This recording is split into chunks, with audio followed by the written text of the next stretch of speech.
To speak on this topic, let's welcome Mr. Sebastien Walker, the Head of Business Development of Southeast Asia for Engie. Let's give him a round of applause.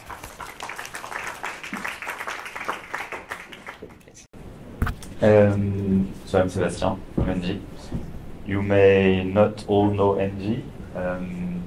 Engie is a major utility company, globally present, originally from Europe.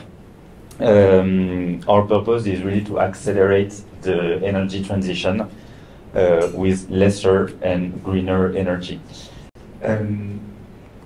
Engie, I'm not going to get into detail, it's 100,000 people all over the world that are working to provide affordable, sustainable and reliable solutions. It's around 6 billion euros investment per year in the energy transition. So, back to our topic, there is today an urgent call to action towards sustainability. The cost in the Philippines, the electricity prices have doubled in the last few years. The climate, we are in a climate crisis. 66% reduction in CO2 emissions is expected from the hospitality industry to keep at an even level, same as today. And we'll need to go further than that. And the clients, 60% of the Filipinos declare that they are willing to put sustainability into their choices for tourism. So cost, climate, client could go beyond with competitiveness, with certifications, etc. What's sure is that there is this call to action, there is urgency to move towards sustainability. But what are the key stakes and challenges for the industry? So it's quite specific. Guest experience is at the core of the business. Operational costs, reliability, resiliency. But the challenge is to move toward this sustainability in terms of energy is often that there is a lack of expertise. The energy transition is complex, more and more complex if we want to get value and the most value out of the transition. Most business today have the expertise to run their day-to-day operation, but to go further along this transition, we need external expertise. And there is a financial constraint, which is more pressing after the COVID period, with businesses wanting to and being constrained to focus their capitals into their core business. So how to overcome those challenges? Our vision is that partnering with energy suppliers, energy services companies is a key to this transition. Why? Because you can rely on the energy expertise to leverage all the existing solutions that are proven, but also to remain at the forefront of innovation. They have financing capabilities to overcome this financing challenge.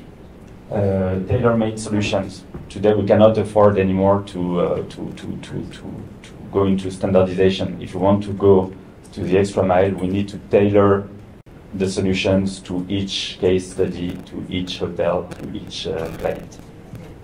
And finally, I believe it's super important in this transition to rely on partners, trusted partners, because the energy transition is a long-term issue, so you need someone you can rely on over the long term with the financing strengths and that you can align with in terms of goal. It's also, those energy services companies have a global vision and a holistic approach of the energy systems to be able to generate the most value out of the transition. And we need to shift from having a vision per equipment towards a vision of the energy systems of the building centered around the use that are made of them.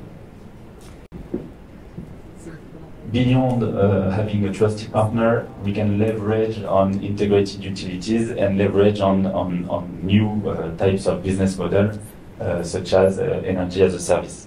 So energy as a service, basically, it's a model whereby the supplier will invest in the new equipment, invest in energy efficiency, invest in green supply production instead of the client, and recover the investment over the long term. It can be indeed a challenge.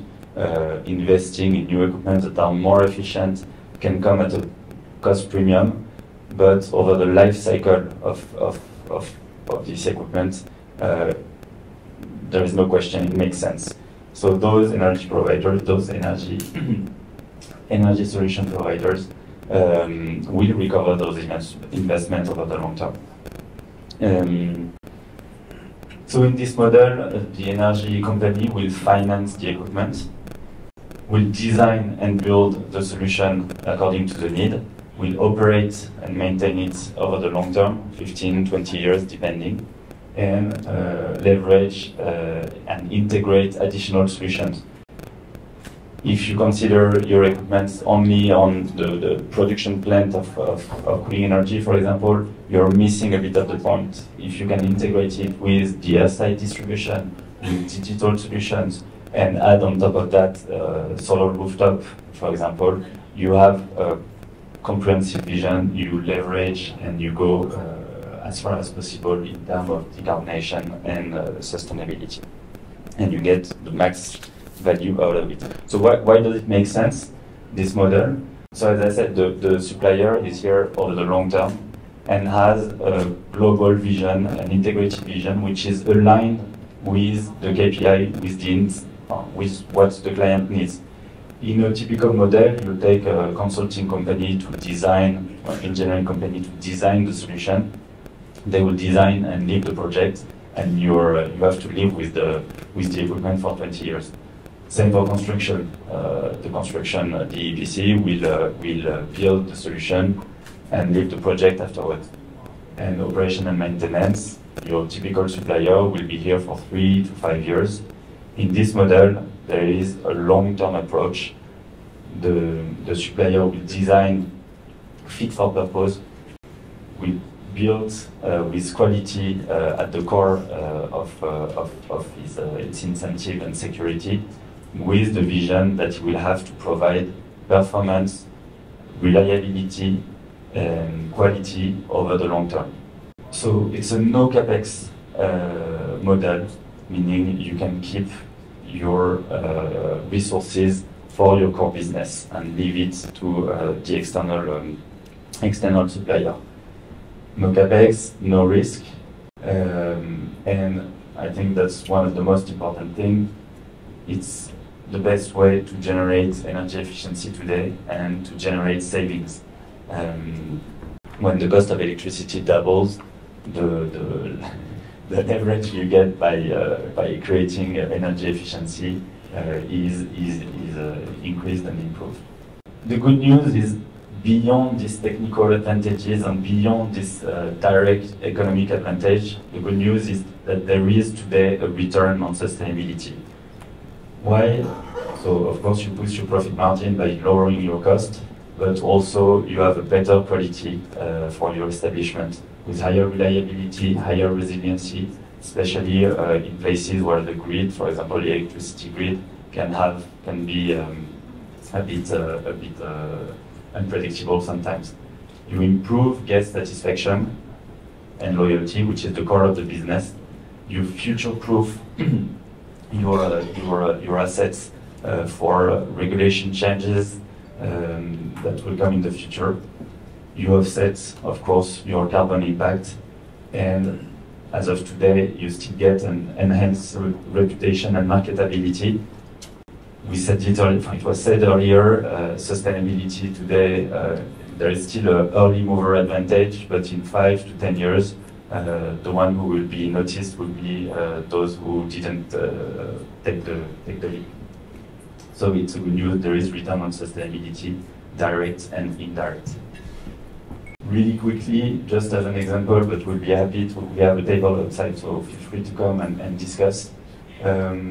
We've had a project with a major hotel in Cebu where we installed the chill water system and operated it for 9 years, and we have generated 50% energy savings to this hotel, so decreasing, of course, the cost for the hotel and the clients, and improving reliability, improving continuity of service, which is, I believe, a key topic.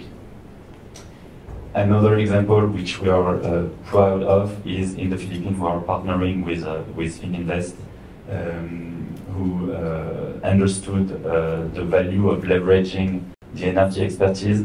So together we join our forces to bring energy efficiency, to bring sustainability, to bring green energy to the Fininvest portfolio, including some hotel convention centers, and to other potential clients. This model is particularly interesting because we make the most out of the two words, and we go one step further in terms of sustainability. So feel free to come and discuss with us outside. We'll be happy to continue the discussion. Thank you.